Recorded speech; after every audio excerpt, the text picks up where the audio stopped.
السلام علیکم ورحمۃ اللہ وبرکاتہ ماشاء اللہ السلام علیکم ورحمۃ اللہ وبرکاتہ السلام علیکم ورحمۃ اللہ وبرکاتہ السلام علیکم ورحمۃ اللہ وبرکاتہ وعلیکم السلام ورحمۃ اللہ وبرکاتہ۔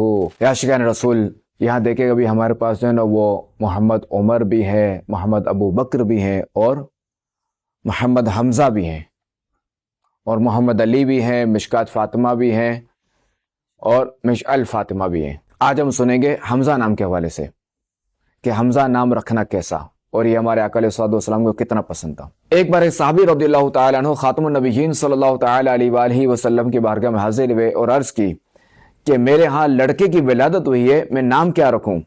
تو آپ علیہ الصلوۃ والسلام نے فرمایا کہ مجھے تمام انسانوں میں سب سے زیادہ جو محبت ہے وہ اپنے چچا حمزہ سے ہے۔ تو یوں جو ان صحابی رضی اللہ تعالی عنہ نے جو وہ اپنے بیٹے کا نام حمزہ رکھا۔ الحمدللہ الکریم، ہمارے ہاں جو ہے وہ عاشقان صحابہ و اہل بیت جو ہے وہ حمزہ نام رکھتے ہیں۔ کس نسبت سے؟ حضرت حمزہ رضی اللہ تعالی عنہ کی نسبت سے۔ تو 15 شوال شریف جو ہے وہ حضرت حمزہ رضی اللہ تعالی عنہ کی یوم شہادت ہے، لہذا ہو سکے تو ایک بار سورہ فاتحہ اور 3 بار سورہ اخلاص پڑھ کر جو ہے وہ انہیں ایصال ثواب کیا جائے۔ اللہ کریم ان پر رحمت فرمائے اور ان کے صدقے ہماری بے حساب مغفرت فرمائے، آمین بجاہ خاتم النبیین صلی اللہ علیہ وآلہ وسلم۔